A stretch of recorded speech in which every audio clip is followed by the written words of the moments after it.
Alhamdulillah rabbil alamin. Summa salatu wassalamu ala rasulillah. Jama muslimi lọ́kùnrin àti lóbìnrin. Assalamu alaikum wa rahmatullahi wa barakatuhu. Islamu ẹ̀sìn àlàáfíà ni, ẹ̀sìn ìrọ̀rùn ni, ẹ̀sìn tó ṣeéṣe fún gbogbo èèyàn ni. Ẹ wá rí Ọlọ́run ọba wa, Ọlọ́run ọba tó dáa tó pé gan ni. Ìrọ̀rùn lọ́lọ́run fẹ́ fún wa. Ẹ rí wípé lánàá a ti sọ fára wípé Ọlọ́run ọba ò fẹ́ ká ní ara wa lára lẹ́yìn ìgbà tó bá kì í fi ọ̀há lọ́hùn wípé nínú àwọn kọ̀ndíṣọ̀n mélòó kan ẹ lè gbáwẹ̀ jù sílẹ̀ ẹ má para yín, àmọ́ ò lọ lásán kì í ṣọ̀fẹ́. Lẹ́yìn ìgbà tí ọba wá gbé àwẹ̀ jù sílẹ̀ tó fi gbáwẹ̀, báwo ni o fẹ́ ṣe àwọn àwẹ̀ ọ̀hún gbà?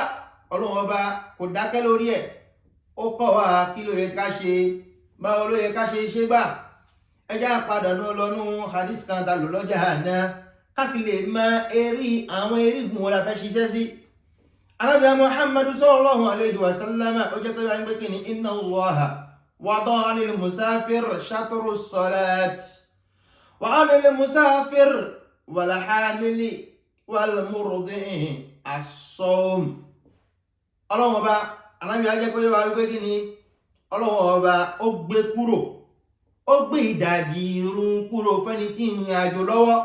Bó bá rìnrìn àjò Ọlọ́run gbà ẹ́ láyé o, tí ìrìn àjò náà tó bá ti jẹ́ ìrìn àjò tó gùn gan, Ọlọ́run gbà ẹ́ láyé pé ìrun tó fẹ́ kí o àbọ̀ ní kó máa kí, ó gbé ìdajì kúrò fún wa.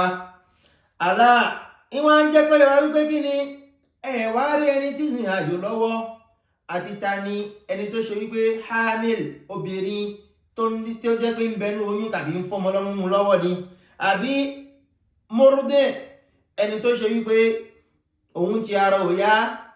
Àwọn mẹ́ta yẹn Ọlọ́run sọ pé kí ni kí wọ́n gbé àwẹ̀ jù sílẹ̀. Tó máa gbé àwẹ̀ òun jù sílẹ̀ ńkọ́ báwo ló ṣe yẹ kí wọ́n san. Èyí ló mú apàdà sínú Al-Qur'an, nítorí Al-Qur'an ni yóò túmọ̀ fún wa, yóò júwe fún wa báwo ló ṣe yẹ kí wọ́n san àwẹ̀ náà gbà. A'udhu billahi minash shaytanir rajim. Bismillahir rahmanir rahim. Ayyaman ma'dudatin. فمن كان منكم مريضا أو على سفر فعدة من أيام أخر وعلى الذين يطيقونه فدية طعام مسكين فمن تطوع خيرا فهو خير له وأن تصوموا خير لكم إن كنتم تعلمون. kí l'Ọlọ́run sọ fún wa ńbẹ̀? Ó padà káwọn mẹ́ta náà síbẹ̀. Tó bá jẹ́ wípé kí ni ẹ gbààwẹ̀, kí ló yẹ ká ṣe? Ọlọ́run ó ti tọ́ka ẹ̀ fún wa. Àkọ́kọ́ náà Ọlọ́run ní ayyaman ma'dudatin. Àwẹ̀ ta ní kí ẹ gbà yẹn láàrin àwọn ọjọ́ mélòó kan ni àmọ́ wọ́n tó bá fẹ́ dín àwọn ọjọ́ náà kù tó lè gbààwẹ̀ náà pé ìsọ pé kí ni faman kana minkum maridan. Ẹnikẹ́ni nínú yín tára ẹ̀ ò bá yá, tí bá ń ṣàárẹ̀ lọ́wọ́, aw ala safarin kàbí ìrìn àjò lọ́wọ́ ni ǹjẹ́ kó ṣe kí ni fa'iddatun min ayyamin ukhar, kó gbààwẹ̀ jù sílẹ̀. Tó bá yá ló mọ̀ wá gbà. Tàbá wá ní maridan, tàlà ń pè ní marid, a bá pè ní ẹni tára ò yá, a lè pín sọ́nà mẹ́ta, bẹ́ẹ̀ ni a lè pín sọ́nà mẹ́rin. Àkọ́kọ́ nínú apá kan nínú àwọn tára wọn ò yá, òun àwọn tó ṣe wípé ara wọn ò yá rárá. Gbàtà ara wọn ò yá wọn ò tún lè padà ní àlàáfíà mọ́. Táti mọ́ pé léyìí àárẹ̀ tí ń ṣe ti lágbára jù. Tí kò bá tí àbáran kan wípé ó tún lè ní àlàáfíà, báwo ló ṣe fẹ́ wá dáwẹ̀ náà padà? Ẹ̀yẹ́ ní ẹnì kejì nínú àwọn ìdára wọn ò yá, òun náà ni ẹni tó ṣe pa ara tiẹ̀ kò yá àti gbọ́ bẹ́ẹ̀, àmọ́ àmọ̀ wípé ó ṣeé ṣe. Àárán kan kọ́lọ́n kó tètè dá àlàáfíà padà fún ẹni ọ̀tọ̀ tún nìyẹn. Àwẹ̀ tiẹ̀ báwo ló ṣe yẹ kó sáńgbà?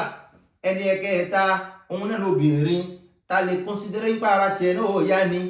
Obìnrin tó ṣe wípé ó wà lóyún tàbí obìnrin tó ṣe wípé ń fọmọ lọ́mú, àwọn méjì yẹn a lè consider wọn náà ń pé ara wọn ò yá ni. Ẹ wá jẹ́ àfọ sí wẹ́wẹ́.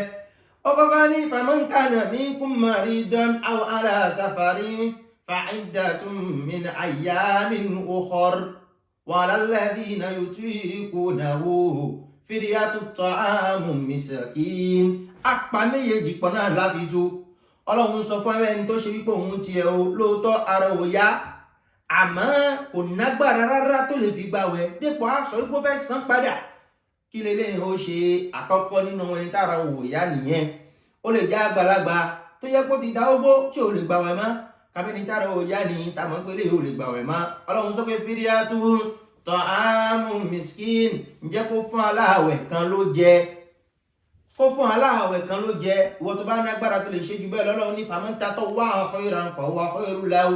Ẹnikẹ́ni tó lè ṣe jù bẹ́ẹ̀ lọ, tó lè fún yàn tó bù háyà ló jẹ nínú Ramadana nítorí pé òun tiẹ̀ kó gbàwẹ̀ kó ṣe, àwọn Ọlọ́run bá san lẹ́san lórí ẹ̀. Ẹ̀ ń jẹ́ pé àkọ́kọ́ nígbà tí ara ò yá o láti fi gbàwẹ̀, kí ló yẹ ká ṣe? Á fún aláìní ló jẹ ni, a sì ní wá sanwẹ̀ náà padà mọ́. Ẹni kejì nínú ẹni tára ò yá, òun lọ ni ẹni tó ṣe wípé àmódi náà ó sáàbò mọ́lẹ̀ fúngbà díẹ̀ kan. Kí ló yá fọ fún lẹ́yìn kó ṣe kó gbàwẹ̀ jù sílẹ̀ ni, àmọ́ kó wá san kí ni fa iddatun min ayyamin ukhar, kó wá san tó bá ti yá, nígbà tó bá ti rí àlàáfíà. Ẹ̀rí ìwọ tó gbàwẹ̀ tó ìparọ̀ ò yá, kò ní dandan fún kíkó fún aláìní ló jẹ. Ìgbà tí wọ́n táwọn bá ti bù ṣe ìwọ rí dájú pé kí ni ó san àwẹ̀ náà padà. Ẹni kẹta nínú níta lè ka kún pààrọ̀ ò yá, òun náà ni obìnrin tó ṣe ń gbé tàbí ń ṣe nǹkan oṣù ni, èyí ti dá lójú ẹni tí ń ṣe nǹkan oṣù kò lè gbàwẹ̀, èyàn ó easy.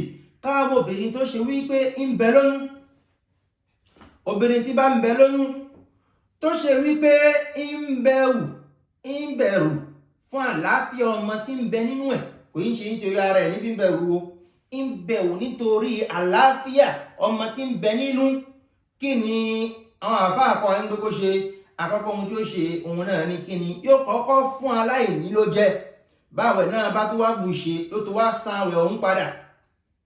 Àmọ́ obìnrin tó ṣe wípé ń bẹ lóyún tó jẹ́ wípé àlàáfíà ara rẹ̀ ní bẹ̀rù fún tí kò í ṣe tọ́mọ, èyí jẹ́ pé òun gangan lára ò yá, ẹni tí ń bẹ̀rù bẹ́ẹ̀ kò dìgbà tó bá fún aláìní ló jẹ, àwẹ̀ bá ti bù ṣe ló padà san àwẹ̀ òun padà.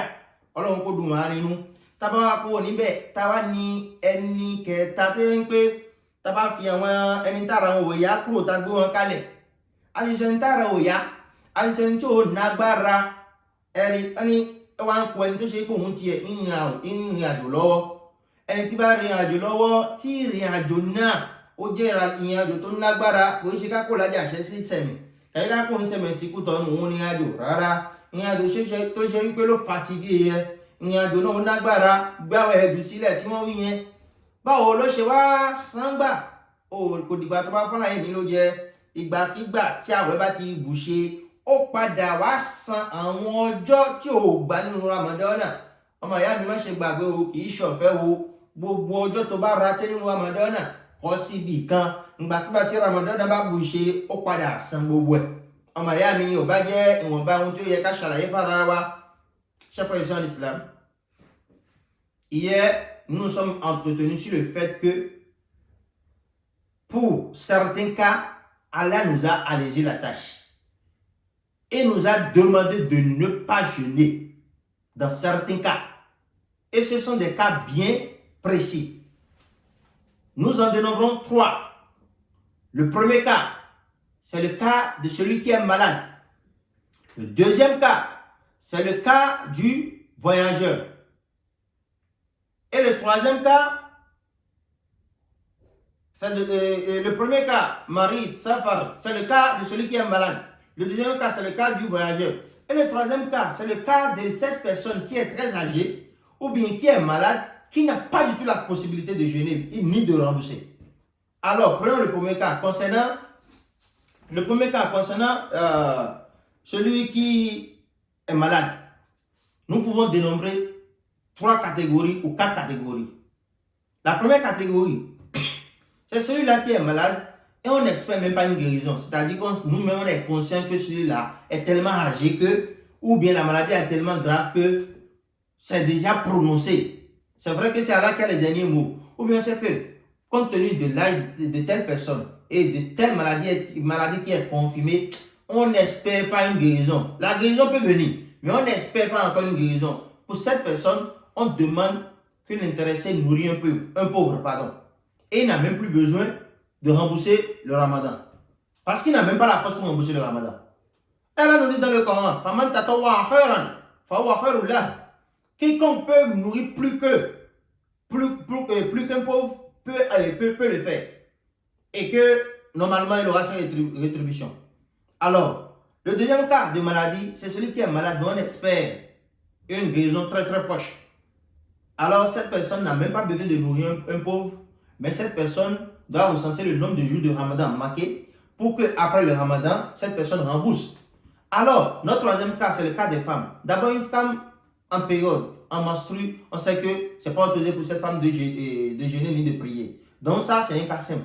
Mais la femme qui est enceinte, lorsque cette femme craint pour son enfant, donc ce n'est pas elle-même, lorsqu'elle craint pour son enfant, on demande à cette femme de nourrir un pauvre et de rembourser le jeûne de ramadan après. Mais lorsque la femme ne craint que pour sa santé, elle et elle seule, elle n'a même pas besoin de nourrir un pauvre. Lorsqu'elle sera en mesure de pouvoir jeûner, elle rembourse le jeûne manqué. D'accord? Et pour finir, c'est le cas du voyageur. Lorsque nous effectuons un voyage sincère.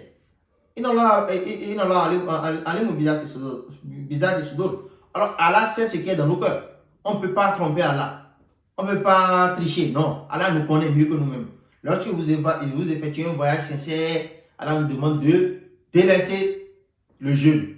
Et lorsque on sera en mesure de pouvoir jeûner, nous allons rattraper ces jours manqués de jeûne. Donc ce n'est que le résumé de notre rappel d'aujourd'hui, qu'Allah facilite, qu'Allah nous compte parmi ceux qui écoutent sa parole et s'évertuent de l'appliquer de la meilleure manière. Assalamu alaikum wa rahmatullahi wa barakatuh.